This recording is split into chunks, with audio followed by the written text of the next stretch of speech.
The following program is a podcast1.com production.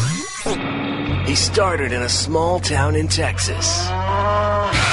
Worked his ass off to become one of the most famous wrestlers of all time. We're going to take care of business tonight, and that's the bottom line. And now he's dominating the world of on-demand audio. And he's doing it for the working man. This is a damn good outlet for me to spew the bullshit off my brain. Yeah! This is the Steve Austin Show. Unleashed.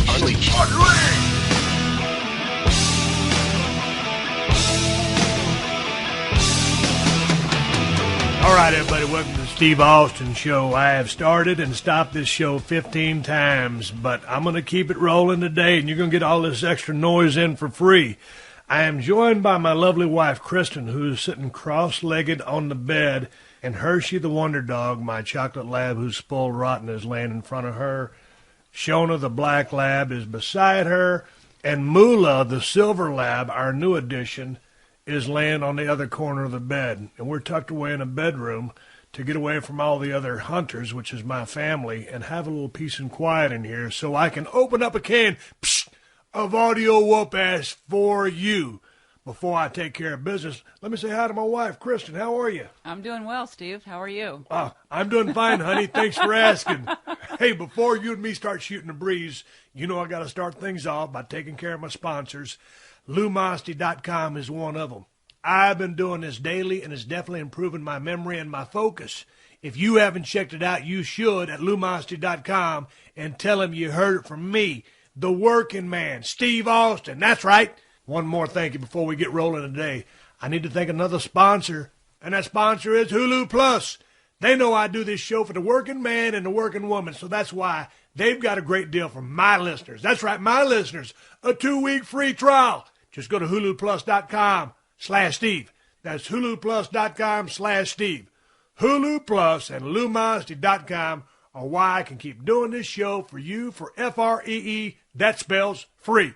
So show them a little love if you can. All right, Kristen, what's happening? We're down here at the ranch, the Broken Skull Ranch, in the middle of nowhere. How you holding up? I'm holding up. We have a lot of work to do down here. I know, and that's the thing. I tell everybody in Los Angeles that I'm down here for like 2 months to deer hunt, but nobody really has a concept of what goes on out here at the Broken Skull Ranch. This place needs to be a reality show because I could take mere mortals and forge them into working machines. That's an idea right there, Kristen. Yes, it is. But there is a lot of work to do out here. We got to clean so many things up. We got so many things to organize. What else we got to do? Get the vehicles cleaned up because we had bad rains. They're all muddy. It's muddy as hell out here right now. But it's been good. We've had some cold fronts, and that's been good because the deer are moving. And it sucks because when you're sitting in a deer stand, it's 90 degrees, which we were a couple of weeks ago. That's no good. But because we've had so much rain, to get to the ranch, you've got to go 15 miles down a gravel road. And when it rains like hell, which it did when we first got here, the vehicles just get trashed. Yeah. So, and then you got to soak that mud off. You don't just try to power wash it off with one go. You kind of soak it off in layers and then hit it with the power washer. And that, and along with doing our deer count, you know, we've got to take a certain amount of deer this year, which is an astronomical number.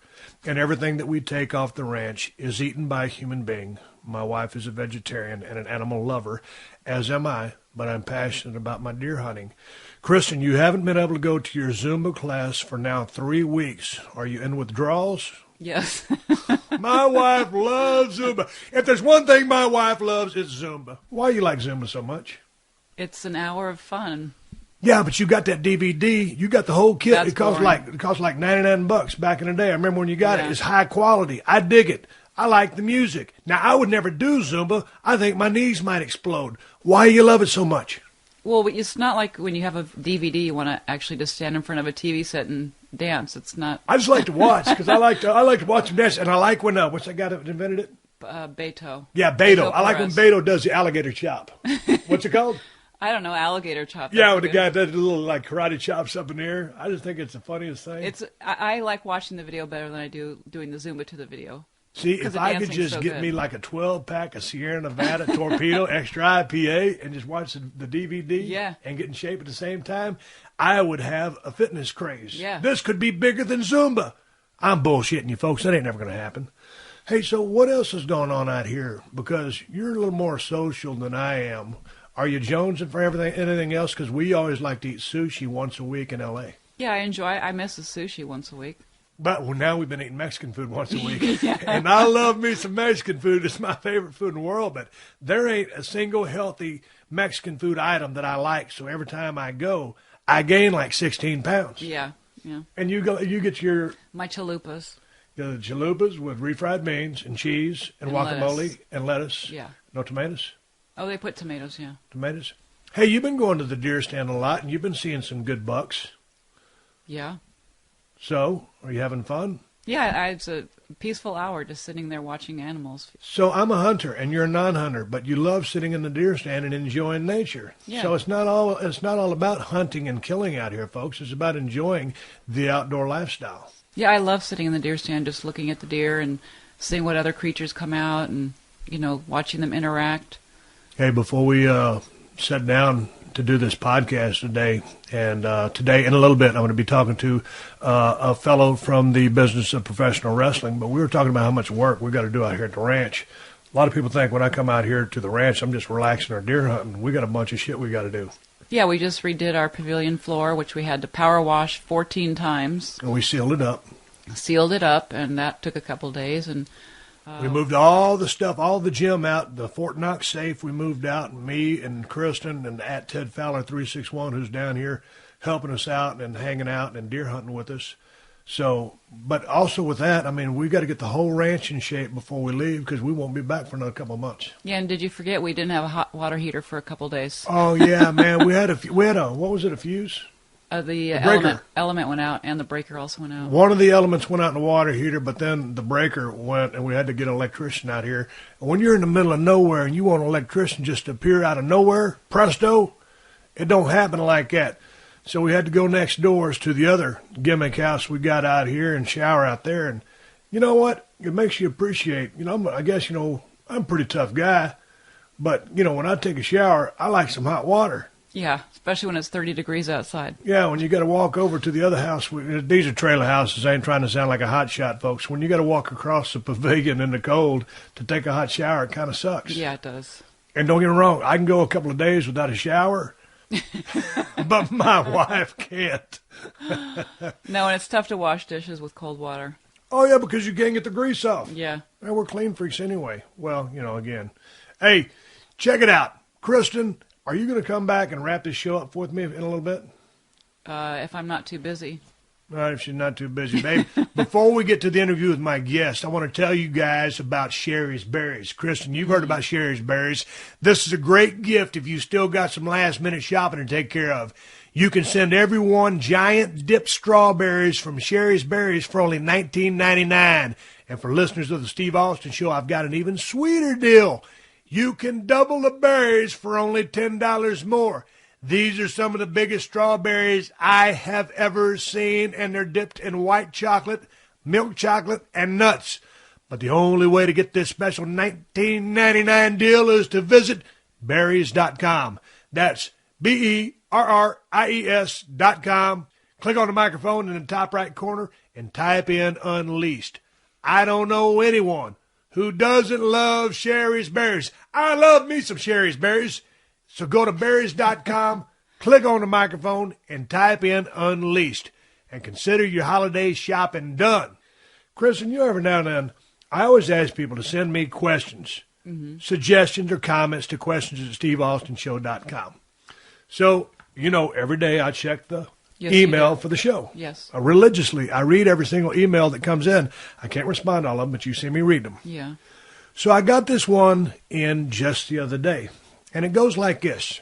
Hello, my name is Kevin Steen. I'm an independent pro wrestler and friend of Colt Cabana.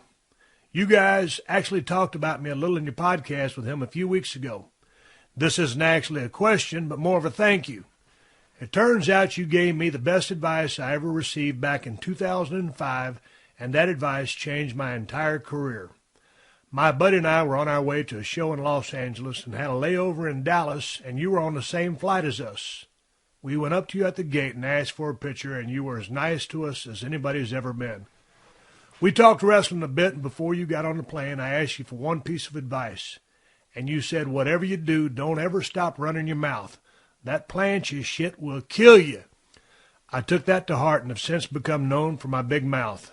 It's an integral part of my shtick and has helped me get to where I am today.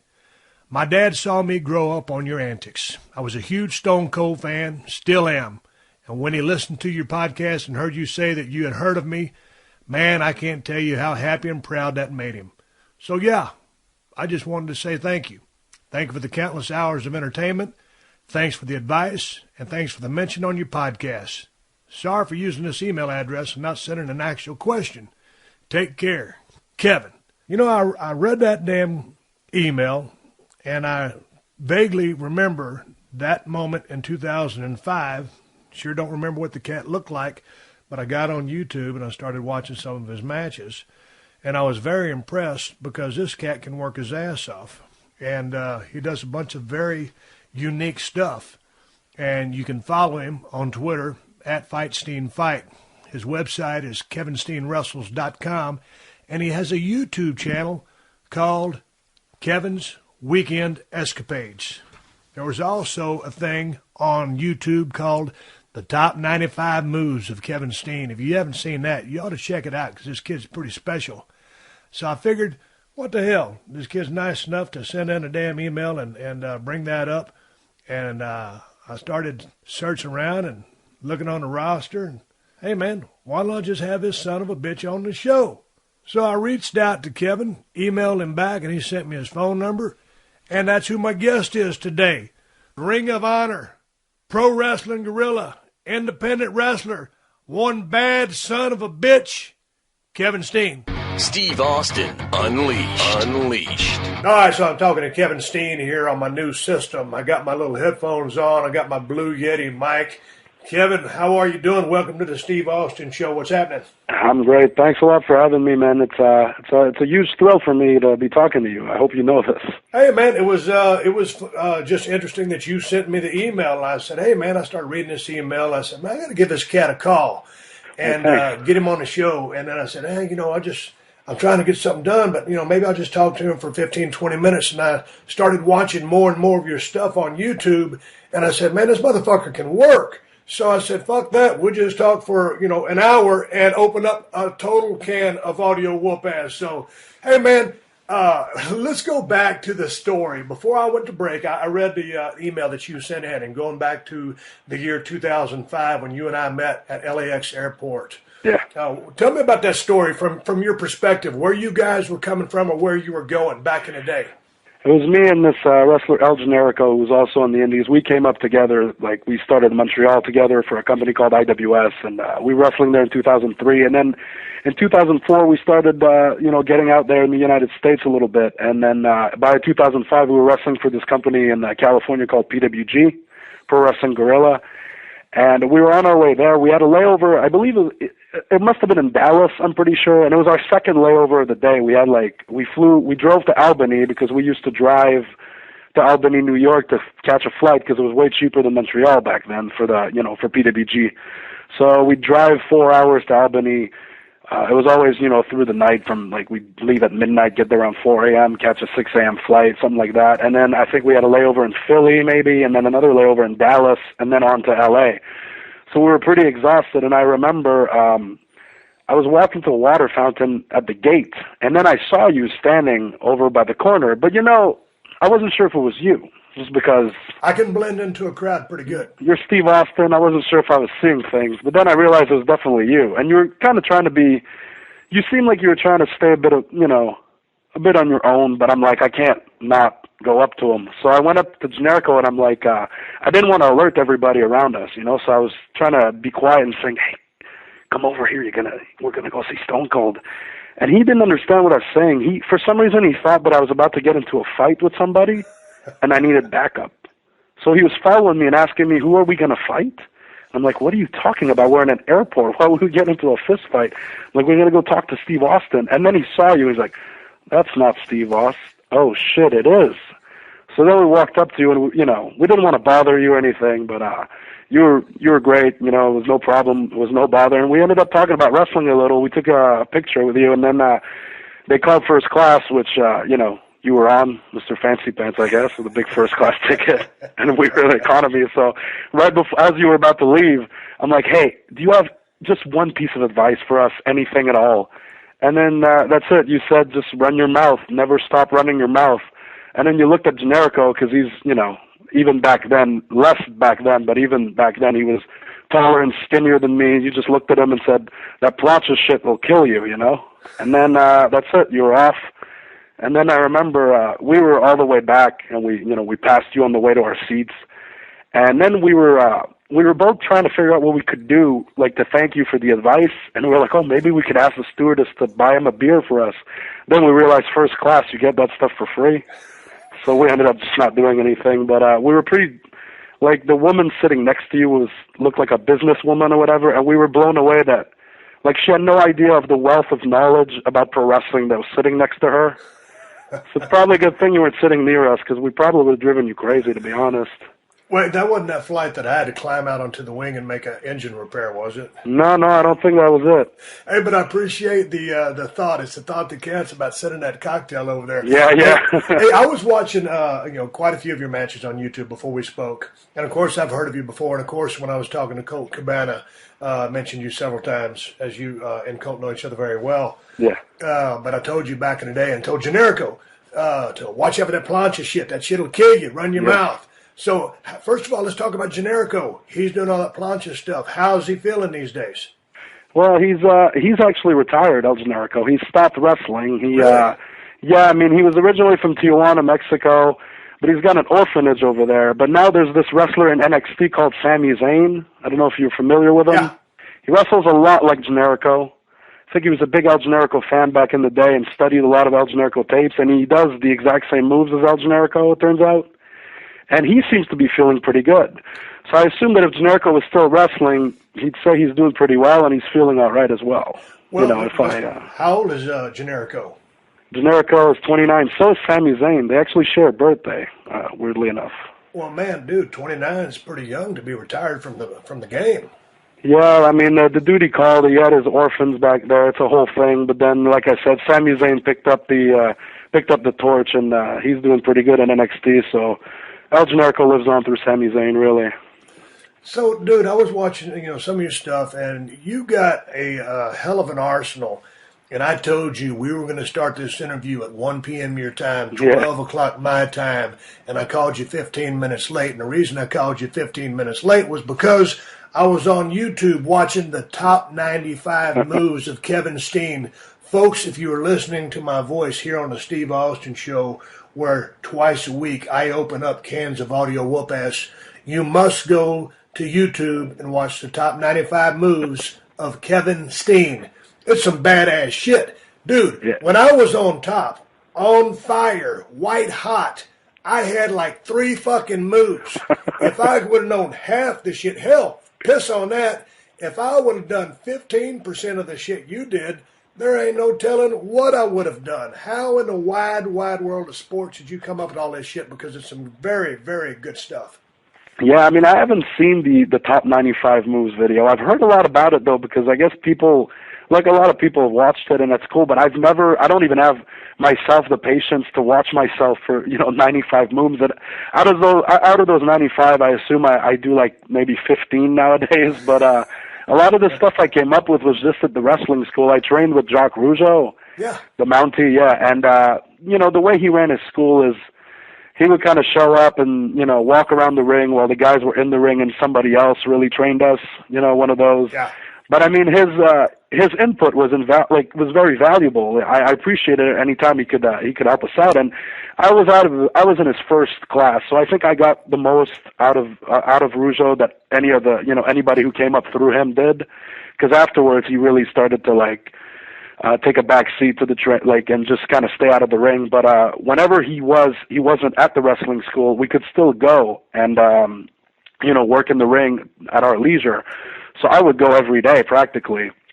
And, me and some other guys would just be constantly in the ring every night after school. I'd drive up there. It was like a 40-minute drive, but it was nothing, 40 minutes. Some people drove 8 hours to get trained and stuff like that. So I would drive up there every day I could and other guys would join me, and we just work on some stuff. And that's how I came up with like my finishing move, the package pile driver. That's how I came up with most of the stuff I do that, you know, you might have not seen anywhere else. It was just through trial and error, really. You know what I mean? So what happens when you're doing trial and error and there's a gigantic error? Yeah, I mean, it's getting crash test dummies to, you know, to attempt this stuff for the first time. The thing is, you know, after, like, by the time 2002 rolled around, I had been training with Rougeau for like 2.5 years. So me and the other guys that would, you know, at this point we were almost running the training for him. So the younger, not the younger necessarily, but the newer students would unfortunately have to take the brunt of the, you know, the trial and error like we were doing. But, you know, all of them were up for it, and nobody really ever got hurt. The only time somebody got hurt actually was I think somebody broke their collarbone on a choke slam. So nothing too bad happened there, but there's definitely some interesting stuff going on. Hey, man, tell me about the package pile driver. When I was watching, you know, some of your matches and stuff with Generico, the 95 moves, I saw the package pile driver. I said, man, I don't think I've ever seen that. I don't think I've ever seen anybody else do that. Did you invent that? Are you taking credit for that? I do. I am taking credit for it. I've seen something similar to it, but I only saw it years after I came up with it. You know, it's funny actually because I saw it. I was watching an old Jacques Rougeau tape, an old Mountie tape, and he did it.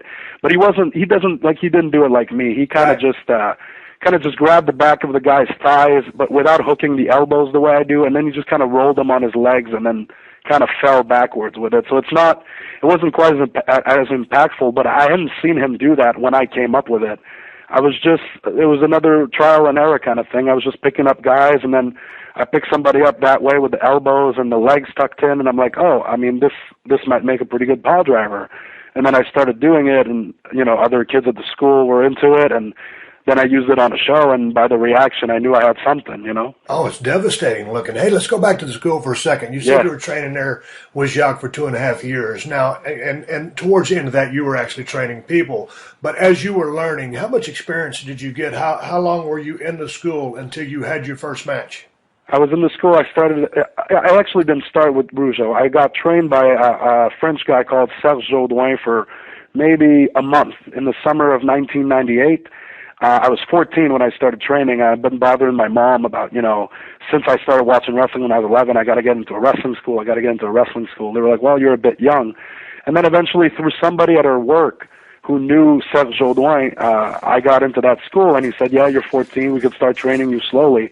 And his school was in a barn, like outside under a barn. And the barn ended up collapsing on the ring a month after we started.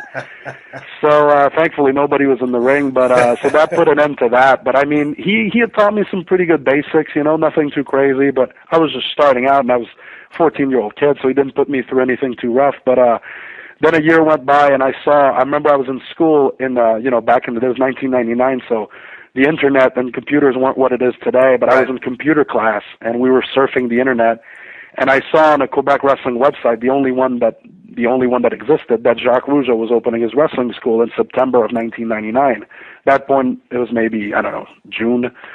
So I ran out of the class as it was going on. I remember my teacher yelling my name, like, what are you doing? And I ran out, called my mom immediately, and I had her call the number so that she could set up an appointment so that we could go see this. Because at that time, Jacques Rougeau, you know, he was just fresh off, like, his last run in WWF. And, you know, like, he was a big deal in Quebec. His name, like, his family name is equivalent to the Harts, I would say, you know, in Alberta. In Quebec, the Rougeaus are, like, synonym with pro wrestling. I agree. You know? So it was a huge deal for me. So we went there on a Saturday morning, my dad, my mom, and myself, and Jacques, we actually I remember my dad and I went to the bathroom, and we ran into Jacques there. And he actually didn't wash his hands as he exited, but we were so starstruck we didn't realize. Jacques Rougeau didn't wash his hands after he went to the bathroom? I'm shocked. He didn't bother, no. And then he was slamming us around and just slapping us in the face and pie-facing us in the ring and stuff. Anyway, whatever. I guess that's paying your dues in a way. So he picked up everybody for a body slam and, you know, locked up with each guy that was there to see if they could sign up. And then, you know, he would go around and talk to the guys personally. And when he came up to me, he's like, hey, so, you know, I really want you here. I think you have a lot of potential. I was blown away, because this is a guy I was watching on TV and, I really respected. Of course, back then I wasn't smart to the fact that he went around and told everybody that. Right. So we went back and he told us the price to get trained, and I thought at that point that it was out of the question. Like, I couldn't imagine my parents being able to afford it, or even if they were able to afford it, that they'd be willing to spend that much on wrestling training, because If you don't mind me asking, how much was that? it was $2,000 for 3 months, and 3 classes a week. Man, which that's pretty now damn that good. now that I know how wrestling school works, it seems pretty much it's in the price range of most places. Damn right. But this was back in 2000 or 1999, first of all, and also I just for parents of a 15-year-old kid, there's nothing as uncertain as a pro wrestling school. You know what I mean? It's not like, I want to play hockey. My brother was a big hockey player, so they would pay for his seasons and his equipment every year, and that was no problem. But then we went back, and I didn't even bother asking them. I thought immediately, as soon as he said the price, I remember my heart dropped.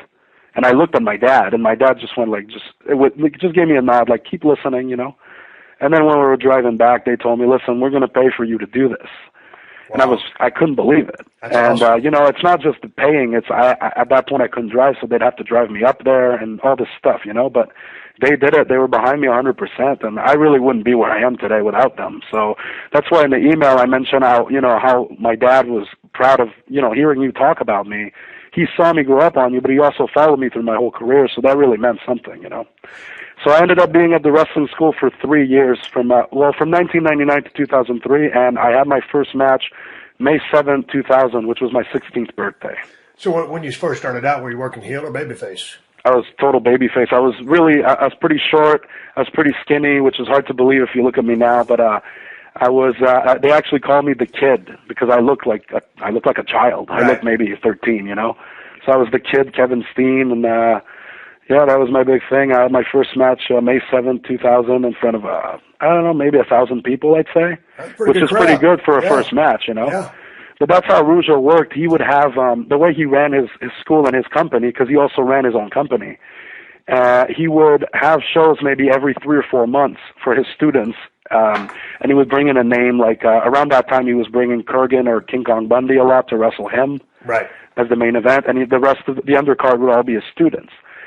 But you would work once every 3 months, but you couldn't wrestle for any other indie companies like in Canada or in Quebec or anything like that. He would keep you very sheltered, because the way he would work is because his name held a certain esteem in Quebec, like it meant something to people. He would be able to get newspaper ads for his shows, and he would be able to book the bigger venues and actually have like 1,000 or 2,000 people in there.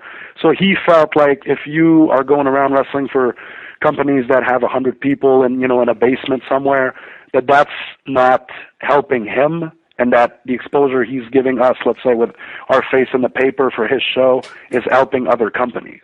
Right. But the thing is, it was really, at that time we had no idea, but it wasn't helping us learn how to work and rest, you know what I mean?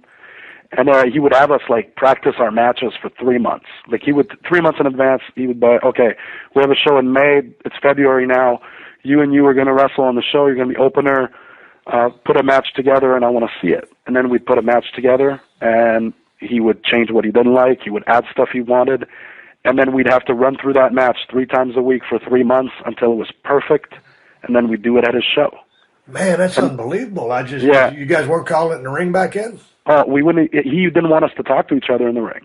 We couldn't talk to each other. Yeah, that's so what he wanted. When you signed up, did he smarten you up right off the bat? We were smartened up just by the logic. My dad, gotcha. All that stuff. My dad had explained it to me because, but obviously.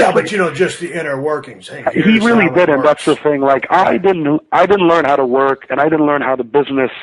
I didn't learn anything about the business with Jacques. He taught us how to wrestle the way he wanted us to wrestle.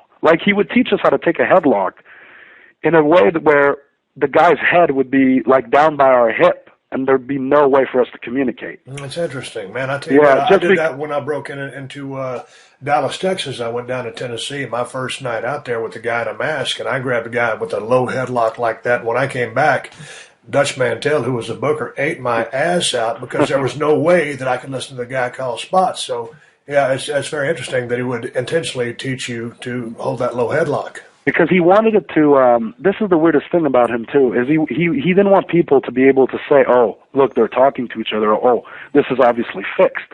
So he was trying to keep some sort of kayfabe. But then he would have he liked to call his show like a family show. Like, like it was a show that the parents could take their kids at and they wouldn't have to worry about seeing people swear or give the middle finger or like hardcore wrestling. It was always good, clean, family oriented fun. I wouldn't have had a chance there. As a big fan of Steve Austin, it was kind of hard for me too, but I worked within the boundaries. But the thing is, he would have guys like dressed as Spider-Man, and he would call them like Spidey's son to get around the trademark. Right. But then he would try to keep kayfabe on other things. You know what I mean? So Yeah, one thing that he did actually is, sorry to cut you off, but he would let's say he would have a show the Friday and the Saturday in the same venue. He would advertise that, hey, the same matches are happening, it's the same show. Don't come twice. Or if you want to come twice, that's fine, but don't expect a different show. It's the exact same thing. So he's you know what I mean? Yeah, he was telling people, he was telling people it's the same finishes, it's the same matches, everything. But then he would try to keep kayfabe because he didn't want people to see us talking to each other in the ring. Hey, Kevin, so on Twitter, you're Fightstein Fight. Your website is kevinsteinwrestles.com, right? Exactly, yeah. All right, we're going to have more with Kevin Steen coming right up, but first I've got to show a little love to my sponsors. This is how I'm able to keep doing this show for free. So thank you to LouMonster.com for supporting the show. I know they're helping me out with memory and focus. We've all got so much going on in our lives every day between work and home. It's hard to remember everything you got to take care of. So that's why LouMonster.com is so important. It's a workout for your brain that helps improve your memory and your focus. LouMonster.com is based on scientific research, and it can help with brain functions like memory, attention, problem solving, and mental speed. I should have used this when I was still in the ring. It's easy and fun, too. The exercises only take a few minutes each day, and you can play online or even on your smartphone or tablet thanks to the Lumosity app. So go to LouMonster.com today, click the Start Training button to create your own program, then start playing your first game. That's LouMonster.com, and tell them you heard it from me, the working man, Steve Austin. Hey, this is Chris Jericho. Check out my new podcast, Talk is Jericho, with my first guest, Stone Cold Steve Austin. Hell yeah! Is there a bigger, better guest? I don't think so, and that's the bottom line. Download the first episode of Talk is Jericho at podcastone.com. That's podcastone.com.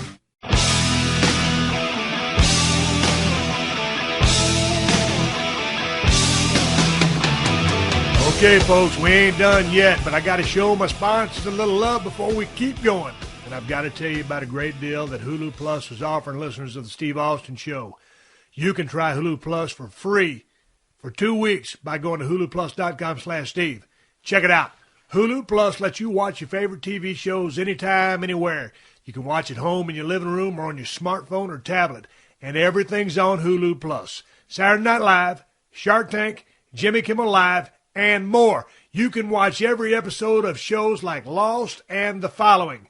You can even check out exclusive Hulu originals like The Wrong Mans and Behind the Mask, Hulu's new docuseries that takes you inside the world of sports mascots.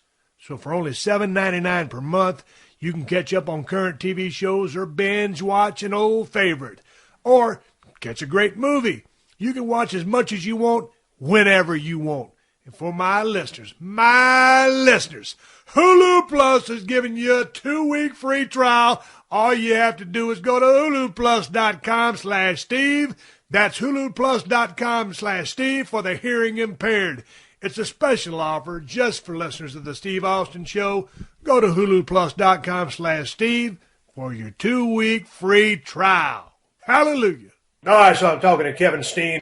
With your schedule now, I mean, right now you're working with Ring of Honor, but you're also independent. You can basically go wherever you want, correct?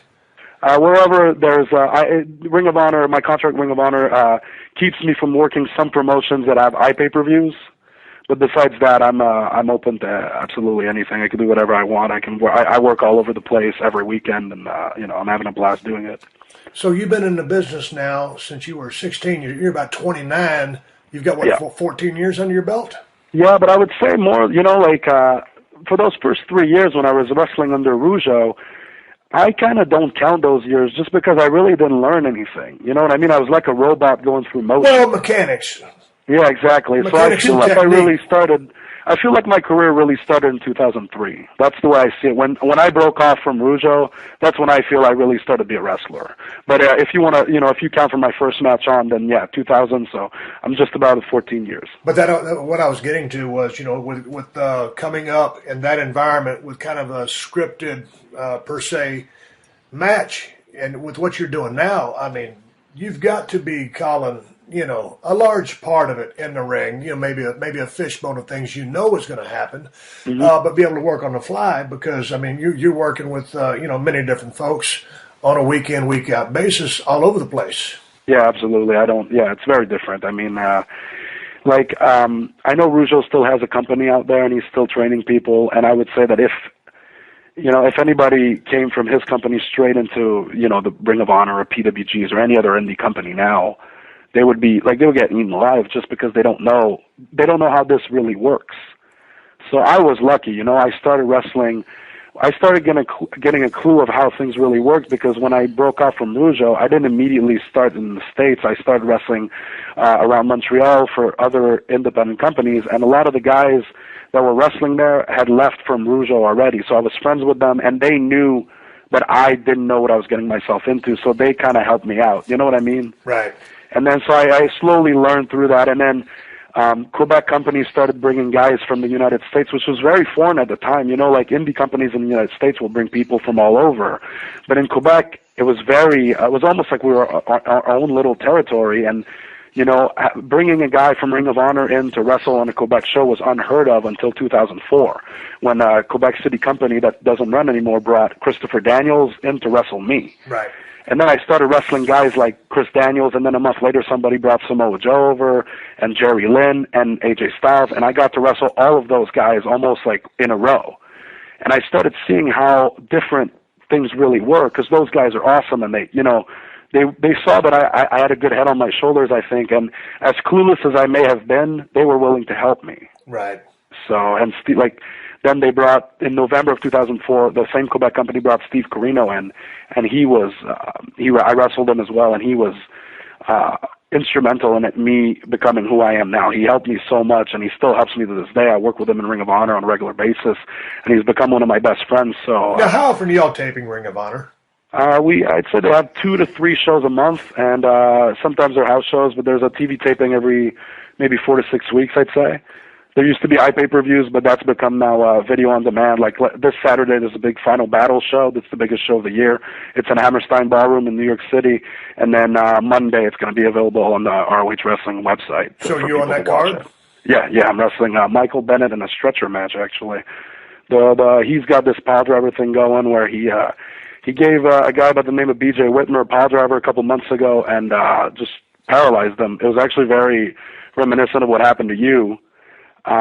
He was like, he couldn't feel half his body for a good 20 minutes and everything, and he was stretchered out, and ever since then, Mike Bennett's been bragging about his pile driver. I got my package pile driver, so now we have this match, and the loser can't use his pile driver anymore, so that's what's going on there. Sounds pretty heavy duty. And, yeah. but when y'all are just doing the regular Ring of Honor tapings, where's that held at? It depends. I mean, we were doing a lot of the TV tapings were happening out of Baltimore because that's where the office is situated. But now we're going all over the place. Let's say we'll have a show in Toronto on a Friday night, and the next day, or a Saturday night, and then the Sunday we'll have a TV taping out of the same venue, or Chicago or New York. It's all over the place. We're going all around. It's the Northeast and the Midwest mostly. So. Now, when you roll in there, I mean, how's the booking? How much creative input do you have with your angle, what you want to do, promos, etc.? Well, I've been in Ring of Honor since 2007, and through those years, there's been 4 different bookers. So I would say that things are very different from one booker to another. In 2007, I started working there, and Gabe Sapolsky was a booker. Right. And he would take input from the wrestlers, but he had he had his ideas, and he would usually stick to his guns about them. He really believed in his ideas, which is, obviously is a respectable quality, but he would be open to hearing what guys had to